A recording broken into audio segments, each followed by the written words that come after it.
એક અપૂર્ણાંકના અંશ અને છેદનો સરવાળો 16 છે. તો જો બધામાં 16 થાય છે સરવાળો અંશ અને છેદનો. જો તેના છેદમાં 5 ઉમેરવામાં આવે તો તેની કિંમત 1/2 થાય. આના છેદમાં 5 ઉમેરીએ તો 9/12 થાય. 3 તરી 3 ચોક આ જવાબ આવે નહીં. આના છેદમાં 5 ઉમેરીએ તો 12માં 5 ઉમેરીએ 17, આ પણ ના આવે. આમાં 5 ઉમેરીએ 9માં 5 ઉમેરવું 14 થયા. 7 એકા 7, 7 દુ 14. તો આપણો જવાબ કયો જવાબ આવ્યો? સી. બીજ પરસ્પર વ્યસ્ત તો એ બરાબર સી. તો આપણો એ કેટલો? 6 અને સી કેટલો? કે. ઓહ, તો કે કેટલો મળ્યો? 6. એ 18 માઇનસ એ 13 એટલે કે 18માંથી 13 જાય તો 5D. ડી કેટલા આપ્યા છે? 5. 25 જવાબ. રેખાખંડનું મધ્ય બિંદુ તો સરવાળો કરીને અડધું. સરવાળો 4, અડધા 2. સરવાળો 4, 4ના અડધા 2. વિજય. 1 + tan સ્ક્વેર નિત્યસમ છે. સેક સ્ક્વેર. સેકનો વ્યસ્ત કોસ અને એનો પણ સ્ક્વેર છે. વિજય. બહુલક મધ્યસ્થ બરાબર ખાલી જગ્યા m - x બાર. ખાલી જગ્યા ભરવાની છે. બરાબર છે. આવું લાવવાનું છે. તો આપણું સૂત્ર જાણીએ છીએ. ત્રણેયનું સંબંધ દર્શાવતું. z બરાબર 3m - 2x બાર. 3 મોહનથાળના 1 મોહનથાળ વત્તા 2 મોહનથાળ. 1 મોહનથાળને અહીંયા લઈ લઈએ. z - m બરાબર 2 મોહનથાળ. ચલો હમકો કોમન કી શક્તિ દો. આમાં કોમન કોણ આવશે? 2. એટલે 2 આપણો જવાબ. ગૌર કરો, જો આ રકમ અને આપણે લાવ્યા એ ઉપર છે. અહીંયા કેટલા આવશે? 2. દેખાય છે 2? આ જગ્યા ખાલી છે ત્યાં 2 આવશે. નાનામાં નાની અવી 2. નાનામાં નાની વિભાજ્ય 4 નો ગુસા એટલે કોમન. કોણ નીકળે કોમન? 2. અરે જોરદાર છે. જો એકદમ ઇઝી. x² નો સહગુણક 1 છે. આપણો એ છે ને એ 1 છે. એ આપણો 1 છે. ગ્રેટર ધેન 0 છે. એ જો ગ્રેટર ધેન 0 હોય તો ઉપરની તરફ ખુલ્લો પરવલય મળે. જાન્યુઆરી મહિનામાં 31 દિવસ. 7 વડે ભાગવાના. 3 શેષ. તો અઠવાડિયાના વાર તો 7 હોય. એમાં 3 દિવસ મળે આપણને. એવા મળે કે જેની અંદર રવિવાર હોઈ શકે. 4 રવિવાર તો હોય જ, પણ 5મા રવિવાર માટે 3 દિવસોની શક્યતા છે. સોમ, મંગળ, બુધ, મંગળ, બુધ, ગુરુ એ રીતે. તો શેષ જે આવે ને અહીંયા લખી દેવાની, નીચે 7 લખવાના. સાઈન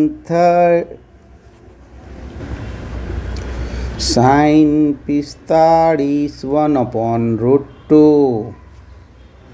કોટ 45 1. અહીંયા જો આલ્ફા પણ 45, બીટા પણ 45. Alpha 45, beta 45. જવાબ આવી ગયો 90. ચતુષ્કોણ વર્તુળને કેવો છે બેટા? પરિઘ છે. ઓકે, નામ આપી દઈએ એક્સ વાય. કેટલા છે? 13.8. Y Z 10.7. ZW 7.5. અને આ શોધવાનું છે. તો સામસામેનો સરવાળો કેવો? સરખો. 13.8 એની સામે કોણ? 7.5 બરાબર 10.7 અને સામે XW શોધવાનો. ચલો આનો સરવાળો કરીએ. 5 ને 8 13 વધી પડી 1 8 11 21.3. આ બાજુથી કોને લાવીએ? આ બંનેનો સરવાળો કર્યો.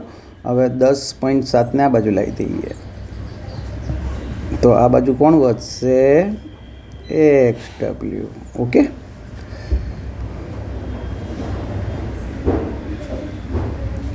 સિમ્પલ છે. કેટલો જવાબ આવ્યો? 10.6. સામેનો સરવાળો કરવાનો જો, અને એ હંમેશા સરખો હોય એટલે આપણને ચોથી બાજુ મળી જાય. પ્રથમેન પ્રાકૃતિક સંખ્યાઓનો મધ્ય. તો આપણે સૂત્ર જાણીએ છીએ x બાર બરાબર સિગ્મા xi અપોન n. ચલો 1 + 2 + 3 + 4 + n સુધીની. તો ટોટલ સંખ્યાઓ કેટલી? n. આ અંશનો જવાબ આપણે જાણીએ છીએ સમાંતર શ્રેણીમાં n/2 n+1. પ્રાકૃતિક સંખ્યાઓનો સરવાળો n/2 n+1 થાય. આ આપણે જાણીએ છીએ. n ના n ગયા તો જવાબ શું આવ્યો? ઓકે, સચિનનો વર્ગ માઇનસ સહેવાગનો વર્ગ. આ તો સમય સંખ્યા છે. આ લોકોએ શું કીધું? અસમેય. વિધાન કેવું? ખોટું. એક ઘાતવાળી બહુપદીને એક મહત્તમ એટલે વધુમાં વધુ એક શૂન્ય મળે.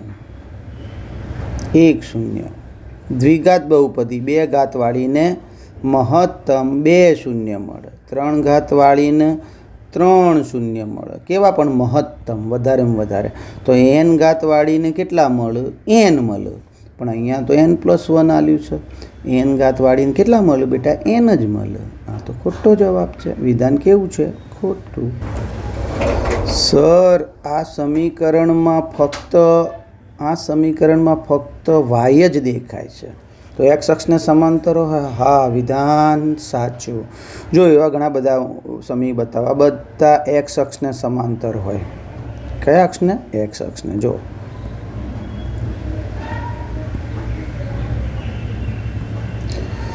y વાળા હોય ને સમી, એ x અક્ષને સમાંતર હોય, અને x વાળા હોય ને, ધારો કે આવું સમી, એ બધા કયા અક્ષને સમાંતર હોય? y અક્ષને. તો એકલો y છે ને ભાઈ, એટલે x અક્ષને સમાંતર. વિધાન સાચું. પ્રયોગની બધી જ પ્રાથમિક ઘટનાઓની સંભાવનાનો સરવાળો 1 થાય. વિધાન તો સાચું છે ભાઈ, આ તો જાણીએ છીએ. અલ્યા તમે ક્રમિક પદો છો? હાસ તો હું પહેલું છું, હું બીજું છું, હું ત્રીજું છું. પહેલું, બીજું, ત્રીજું એ હોઈ શકે, પાંચમું, છઠ્ઠું, સાતમું એ હોઈ શકે. તો ડી બધાના સરખા હોય. ડી દરેક વખતે કેવો આવે? સરખો. એટલું આ પણ ડી છે, આ પણ ડી છે. ત્રીજું માઇનસ બીજું. ચાલો કરીએ. બીજું માઇનસ પહેલું, ત્રીજું માઇનસ બીજું. ચલો, બીજું કયું છે? k+7. પહેલું કયું છે? k-3. ત્રીજું 2k+7 અને બીજું k+7. કૌંસ તોડી નાખો સર. તોડીએ. સર અહીંયા ચિહ્ન બદલવા પડશે. જો બદલી નાખ્યા. અહીંયા નહીં બદલવાના. 2k+7 અહીંયા બદલવા પડે ભાઈ. આગળ માઇનસ ખરું ને એટલે. ચાલો હવે -7 +7 2k માંથી 1k જાય તો 1k, અહીંયા કે ઉડી ગયા, પ્લસ માઇનસ હતા ને, 7 ને 3 10. ઓકે સર 12 35 37 તો ત્રિપુટી છે ને ભાઈ, કાટકોણ ત્રિકોણની પાયથાગોરસની ત્રિપુટી છે ભાઈ. 37નો વર્ગ કરીએ ને તો 12ના વર્ગ અને 35ના વર્ગના બરાબર જ થાય. આનો જવાબ અને આનો જવાબ હરખો જ આવે. તો કાટકોણ ત્રિકોણનું અંતઃવૃત્ત હોય ને બેટા, આ કાટકોણ ત્રિકોણ છે અને એનું અંતઃવૃત્ત અહીંયા લઈ લઈએ. 12 35 અને કર્ણ કેટલો 37. તો આ અંતઃવૃત્તની આ જે ત્રિજ્યા શોધવી હોય ને બેટા, તો ત્રિજ્યાનું સૂત્ર છે કાટખૂણો બનાવતી બે બાજુઓ, એટલે કે 12 અને 35. જો કાટખૂણો કોણ બનાવે છે? 12 અને 35. એનો સરવાળો માઇનસ કર્ણ અને એનું અડધું કરવાનું. અન્ડરસ્ટેન્ડ થાય છે? કાટખૂણો બનાવતી બે બાજુઓનો સરવાળો અને એનું અડધું. ચલો આ બંનેનું કરીએ. જુદી નિશાની બાદ બાકી, ચિહ્ન તો મોટાનું. આ બંનેની બાદ બાકી 2 થાય, ચિહ્ન તો મોટાનું. ઓહો, અંતઃવૃત્તની ત્રિજ્યા કેટલી મળી? 5. ખબર પડી ગઈ? કાટખૂણો બનાવતી બે બાજુઓ 12 અને 35નો સરવાળો કરી કર્ણને બાદ કરી અડધું કરવાનું. સર આ આપેલું છે P(a) - P(12) બરાબર 0.2 અને આ આપણે જાણીએ છીએ P(a) વત્તા P(12) બરાબર 1. હવે આ બંનેનો લોપ આપી દઈએ આપણે. બીજ ક્યાં? 1 ને 1 2 થાય અને અહીંયા 1.2. 2 સામે જાય અડધા કરે તો 12ના અડધા કેટલા? 6. પોઈન્ટ કાપવાનું 0.6. સિમ્પલ. લોપ આપી દેવાનો. એક આપેલું હોય, બીજું આપણે જાણતા હતા અને બંનેનો લોપ આપવાનો. સર મધ્ય કિંમત 30 અને 40 વચ્ચે કોણ હોય? 35. સિમ્પલ. સર ગણતરીથી સરવાળો અધઃ સીમા વત્તા ઉધ્વ સીમા ભાગ્યા 2. 70 ભાગ્યા 2 એટલે કેટલા થાય? સિમ્પલ. ગોળાની વક્ર સપાટીનું ક્ષેત્રફળ જાણીએ છીએ કયું? 4πr². નળાકારની વક્ર સપાટીનું ક્ષેત્રફળ જાણીએ છીએ કયું? 2πr². 8 ત્રિજ્યાવાળા વર્તુળની L લંબાઈવાળી ચાપ દ્વારા બનતા વૃત્તાંશનું ક્ષેત્રફળ. બેટા અહીંયા ચાપ L આલેલો છે તો વૃત્તાંશનું ક્ષેત્રફળ થાય 1/2 RL. બરાબર છે? ચાપ આપ્યો છે, નહીં તો પછી પેલું πr² θ/360. સિમ્પલ. સર વર્તુળનો પરિઘ તો વર્ષોથી ભણીએ છીએ આપણે, 2πr. ઓકે, નેક્સ્ટ પેપર લઈએ હવે.